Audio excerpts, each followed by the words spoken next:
Oh, we are live! How are we, lads?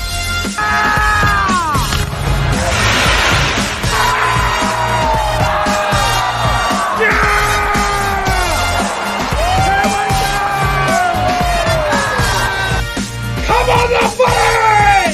The footy's back!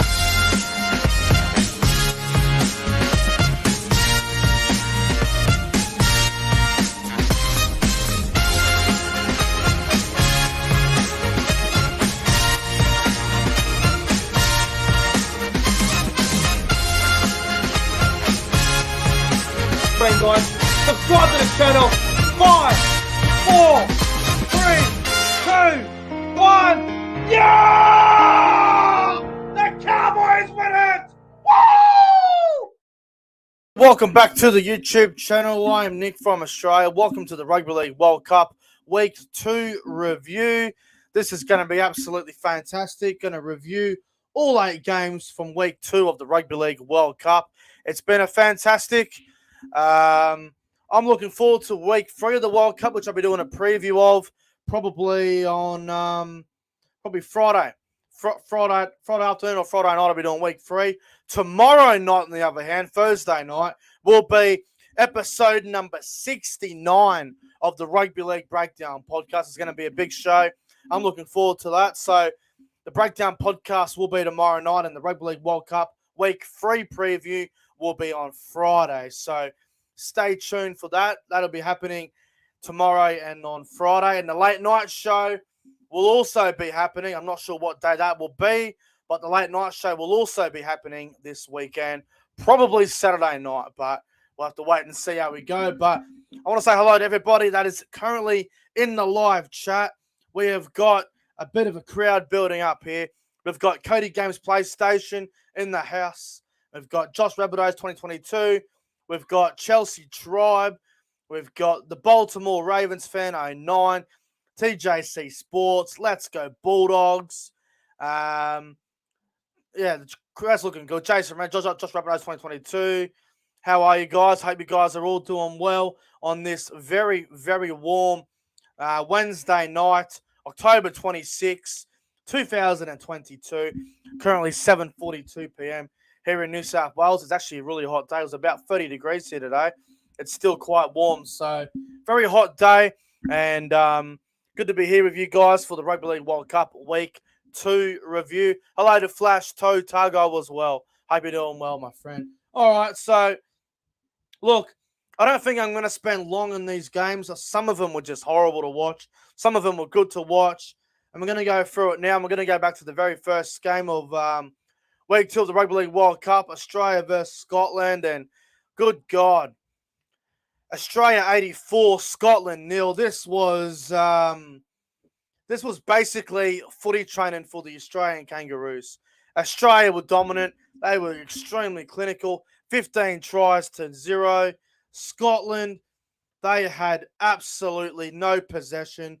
They had 23 sets in 80 minutes of football. They completed 12 from 23. The Kangaroos, on the other hand, they had 44 sets, so they nearly had double of what Scotland had. Scotland, I thought they would be a bit better than this in the World Cup. I knew that they were going to get flogged, but this was embarrassing. It was quite sickening to watch. 84-0. I mean, what the hell? What's going on there? 84 points to 0. Addo scored about 400 tries. I think Jack Whiten got a double. Campbell Graham had a hat-trick, I think, or something. Cleary had a try. I think Nathan Cleary had 28 points. Almost broke Andrew Johns' record. Everyone scored a try. Really, those tries to Addo Whiten, Crichton, Graham, Cleary, Hunt, Tedesco, Matty Burton, Isaiah Yeo. There was about 100 try scorers here. It was pretty much a bloodbath. It was basically footy training for Australia. Look, taking away nothing from Scotland. Scotland are a nation that are trying to improve, but compared to Australia, they are horrible, Scotland. They are horrible. I've got a bit of a Scottish background. I've got heritage with Scotland and whatever, but they are so shit. Australia was so clinical. It was a bloodbath. It was basically the Josh Adokar show. The try that Adokar scored, where Matt Burton flicked the ball in under his legs, and Adokar picked it up, kicked it through, and scored in the corner with about 2 minutes to go, was absolutely fantastic. One of the best tries of the Rugby League World Cup so far. Not much more to say on this. Australia, too good for Scotland there. 84 points to 0. Hopefully, Scotland can improve. Let's go to the next game. Now, I was disappointed with this. Fiji versus Italy. I expected a better game from Italy, but they were horrible. Before I get into the game, hello to in the chat here, Josh Rabbitohs 2022 with a $2.99 donation. He says, "How are you going, Nick?" Well, Josh Rabbitohs 2022, thank you so much for the $3. I really appreciate it. I'm doing well, mate. Thanks for the donation. Back on the Fiji versus Italy game, I honestly thought Italy would put up more of a fight. What Italy did to, I think it was Scotland in week 1. Yeah. Well, what Italy did to Scotland in week 1, I thought they would actually have some guts and some balls here in this game. I thought they would actually be a bit unpredictable and actually have a go against Fiji, but it was the complete opposite.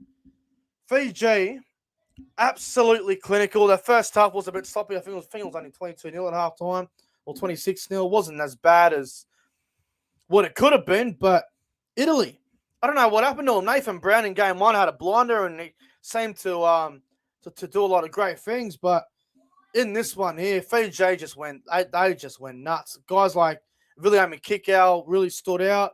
Sevo had a pretty quiet first half, but got going in the second. Kevin Nguama played very, very well. Who was that guy in the halves? Brendan Wakeham played well. Abikos out 5'8" was actually quite good as well. I was impressed with that one guy in the back row. Taruva had a good game at fullback. Look, I just thought it was a very clinical performance from Fiji. I thought off the bench, I thought Ben Nakawabwa, okay, however you pronounce his name, I thought he played very well. Fiji, very good. They needed this sort of win to bounce back from the game against Australia in week 1. So very good response there from Fiji, winning 60 points to 4. Now let's go to the next one here, which was England against France. And before I do that, Jason, read in the live chat with the $5 super chat. He says, yesterday was my birthday. Well, Jason Reader, thank you very much for the $5 super chat. I really appreciate it, my friend. You're a very loyal supporter of the channel, and you're a consistent viewer. So I want to thank you for all that you do in the stream, mate. You know, tuning in and always being very positive in the live chat. Thank you for that, mate. And happy birthday for yesterday, bro. I hope you had a fantastic day. Thank you for the $5, Jason. Thank you very much. England versus France. This game was probably closer than people think.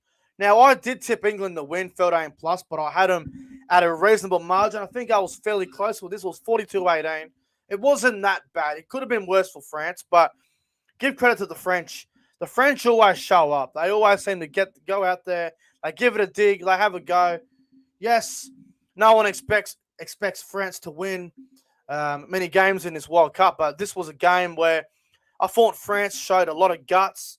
They showed a lot of determination, and I thought they played really well. As for England, defensively, they were probably a little bit off the mark, but I thought they were very good. I thought Ryan Hall and Dominic Young both played well, both scoring doubles once again. Luke Thompson got a try off the bench for England. Elliot Whitehead got one again. He scored, 3 tries in the first 2 games of the World Cup. And Victor the Inflictor, he also got a try for England as well. England played well.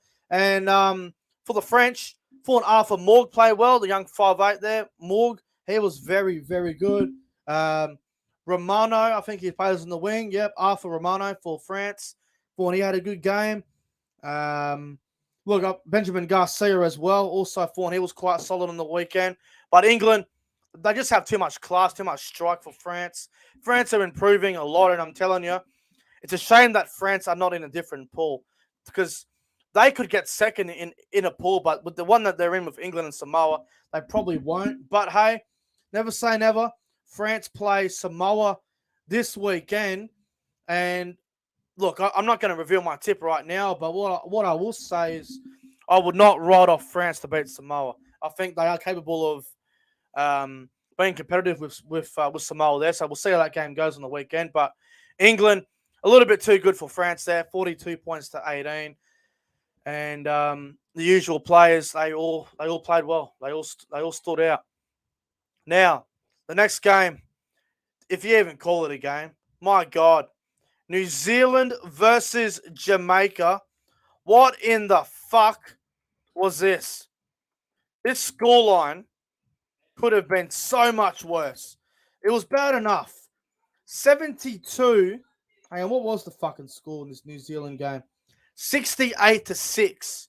New Zealand over Jamaica. I'm surprised that New Zealand didn't reach 70. I really am. I'm shocked. I really am. New Zealand were very good. They were very good. So New Zealand, where the fuck is it on the screen here? New Zealand and Jamaica. 68-6 New Zealand. Jamaica, horrible. Absolutely horrible. The only highlight that Jamaica will get out of this World Cup is that try against New Zealand with 5 to go. And that's sad. It really is. Look, I get Jamaica. They're a new nation in the Rugby League World Cup. It's their first ever World Cup. They're trying to improve. This was an absolute bloodbath. Dallin Watene-Zelezniak scored 4 tries. Brendan Smith scored 2. Peter Hiku got 1 with Maradania Kore, Sebastian Chris, Britton Okora, Jeremy Marshall-King. The try to Jamaica was by Ben, I think it was Ben Jones-Bishop from what I remember. Yes, it was. The fullback for Jamaica went in and scored. This game was garbage. I was very tired watching this. I'm pretty sure I fell asleep watching it, to be honest with you. New Zealand were far too good. Jamaica were horrible.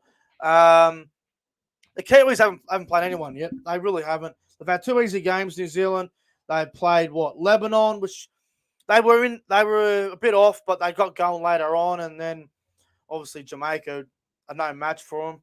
So, New Zealand far too good for Jamaica. Jamaica were garbage. And, look, I hope Jamaica can improve a lot, but, fuck, they were so bad on the weekend.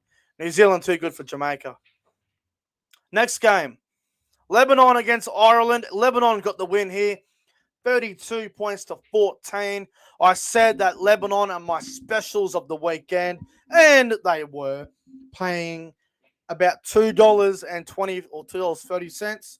They got up 13 plus. So if you had them at 13 plus, congratulations. Very nice value there for Lebanon. I thought Ireland were really flat early on. They got going in that second half, though, which was a good thing. But by then, it was just too much. Lebanon had too much for them. Well, they had the first try there, which was Rhys Robinson, which I predicted, by the way. I nailed that. Jacob Kiraz got a try there, the young Bulldogs winger. He played fullback. He scored a try. A couple other tries there to Morkas and El Zakam. Miski got one as well. And then as for Ireland, Lewis Senior got 2 tries and Ed Chamberlain got 1 as well. Ireland, look, I thought they were a little bit poor. They were good in their first game, but again, they were playing a really, really weak team. Lebanon, on the other hand, they're going okay. Mitchell Moses, I thought, was outstanding on the weekend. And after the game, Mitchell Moses gave his headgear to a young Parramatta supporter that was over there in the UK. That was absolutely fantastic. I thought that was great of Mitchell Moses to do that, recognising some of the Eels fans that are over in the UK. I'm not sure if he's from the UK or he come over from Australia to the UK, but Mitchell Moses deserves a rap for what he does on and off the field. That was absolutely fantastic.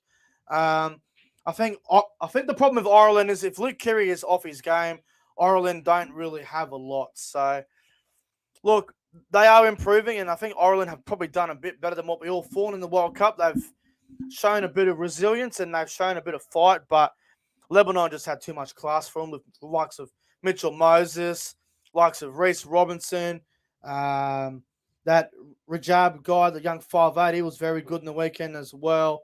Andrew Carsey at hooker, he's getting better as well. So Lebanon, a little bit too good for Ireland. A game that is probably the best game over the whole weekend, to be honest, or week 2. Lebanon is a little bit too good for Ireland in the end. All right. Jesus Christ. Samoa versus Greece. Before I get to it, though, in the super chat here, let's go Bulldogs with a $2.99 super chat. Player of the week and great stream. Let's go, Bulldogs. Thank you for your continuous support, and thank you for the $3. Player of the week. I got to go with the Fox, bro. Josh Adokar. 4 tries, and that Bulldogs combination where Burton flicked it in under his legs for Adokar to score that try was outstanding. So I'll go with Adokar, player of the week, and thanks for tuning in, bro. God. Samoa versus Greece. I don't even know if you'd call this a game of footy. This game does nothing for Samoa. They were beaten by 60 against England in week 1, and they ended up putting 72-4 on Greece. Yes, the Samoan players, guys, the Penrith boys like Luai, Toto, Crichton, they all stood up and played very, very well. But they're playing Greece. Greece don't have anybody. Greece are a nobody sort of team. They don't have any depth. They don't have any NRL players as far as I know, unless they do. Hang on. They might actually. Oh, yeah, Lachlan Ilias, Billy Magulius. Excuse me, I was wrong there. Ilias and Magulius are the only 2 NRL players in their side. Greece, well, a bit like Jamaica. They're shit. Horrible. This game doesn't do anything for Samoa until they play another decent team. The game against France this weekend will be very interesting. Then after that, I think they might be playing Tonga in the quarterfinals. So we'll see how that all plans out. But Samoa were very clinical, very good against a nobody sort of team. Best player on the field for me was probably Tim Laffey was very good as well. But yeah, Samoa too good for Greece, far too good. All right, 2 more games to review for you guys. Tonga against Wales. This game actually surprised me. France started really, really. Wales started very well. Sorry, Tonga versus Wales. Wales started well. They got the first try there through Evans, and then tries to Tupou and Fafita. I'll tell you what, it was a really, really good first half. I reckon 35 minutes of this game, it was very good. And then that try before half time to Keon Kalamatanga just changed the whole momentum of the game. It just hurt them. The Kalamatanga try, it just sucked the life out of Wales. It just sucked the juice out of them. Their confidence was about here, and then they went straight down the toilet after that. Those tries before half time with a minute to go or 2 minutes to go before half time, depending on the score, it can hurt you. It really can. So their confidence was up here. Wales, they were in the game. They were fucking in it, and then they went straight down the toilet. They went. Tonga, they need to be better, bro. I'll say this: Tonga need to be better. Obviously, Tamalolo is back for him next week, which is a massive inclusion to get Jason Tamalolo back, one of the best forwards in the game. It's going to make a massive difference to Tonga, but they've got to improve a lot. Tonga, they seem to be a bit sloppy still. Some of their last tackle options are a bit questionable at times. If they're going to win this World Cup and try and compete with Australia, New Zealand, England, and all these sort of sides, they're going to have to play a lot better than this. They can't be having those real sloppy, 20 to 35 minutes to start games. Because if they do that against Australia, New Zealand, or England, you know what's going to happen. Half time it'll be England 20 and it'll be Tonga 4 or something. So they got to be better than this Tonga. They were quite decent, but nothing to get too excited about. Daniel Tupou was outstanding as well, scoring 3 tries. Tessie New had a great game as well. Kalamatanga probably the best player on the field. Tonga just too good for Wales in the end. And the final game to review, Papua New Guinea versus Cook Islands. This game I thought was quite competitive. Papua New Guinea 32, Cook Islands 16. This is probably the other game of the weekend with the Lebanon game. That was probably the best game. The Papua New Guinea Cook Islands game. I enjoyed this game a lot. Thought PNG, they're so exciting to watch. When they're on, they are a very exciting side. They're good to watch. I thought Reece Martin, once again, probably the best player on the field. Reece Martin was outstanding. He's one of the best back rowers in the game, this bloke. He is a weapon. I know he's in the Super League, and I know it's hard to compare the best Super League players to NRL because of the different competition and different players around them. But Reece Martin, he's got to be top 10 second rowers in the game based on form. Like, he has been outstanding this whole World Cup for Papua New Guinea. And if Papua New Guinea can get to the semi-finals of the World Cup, Rlwc Martin could win the player of the tournament. I'm not going to rule that out. It's a bit of a big call, but if Papua New Guinea keep winning and Rlwc Martin keeps having these great games, it's definitely not impossible. So Rlwc Martin, he has been outstanding for PNG. I thought Kyle Laban and Lachlan Lamb as a halves pairing, they are gelling very well. Nixon put in the back row, does his job well as well, along with Rlwc Martin. Alex Johnson at fullback's been good as well. I'm really liking that young kid. What's his name? Ty or Tua, the winger. Roderick Ty. I like him a lot. Ane McDonald doing his job. Justin Olam playing absolutely fantastic as well. Fantastic from Papua New Guinea. Now, I want to give a bit of a rap to Cook Islands.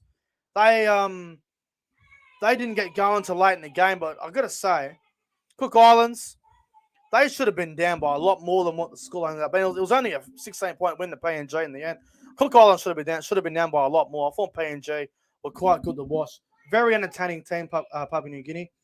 Very entertaining. And look, we need to talk about it. The Anthony Gelling try in the 60th minute. What a disgraceful decision from the bunker. He clearly bounced the ball. Are we playing basketball? Are we playing NFL? What's going on? The Anthony Gelling try, the fact that they went to the bunker and they ended up giving it was an absolute disgrace. They had enough evidence to overturn that. If that sort of thing happens in a World Cup final, semi-final, or a quarter-final, that try gets given, there's going to be lots of controversy, and that's what we don't want to see. We want to see the teams win fair and square. We don't want any of these bullshit fucking decisions to cost a team a game. It happened a lot this year in NRL. It happened a lot in Super League. We can't be having bullshit decisions deciding games like that. The Anthony Gelling try was a disgrace, and I'm disappointed that the bunker, I got it wrong. It's international football. You can't let it slide. It's just not good enough. Anyway, thankfully, it didn't affect the result at all. But Papua New Guinea, just a little bit too good for Cook Islands. Cook Islands were very competitive, but PNG too good in the end on the back of Rlwc Martin. So they get the win there, 32 points to 16. Guys, that's going to wrap up the week 2 of the Rugby League World Cup review. I hope you guys enjoyed it. If you did, make sure you give the channel a bit of a like and a subscribe and share it around to your friends on social media. Like I said before, guys, the Breakdown podcast will be tomorrow night.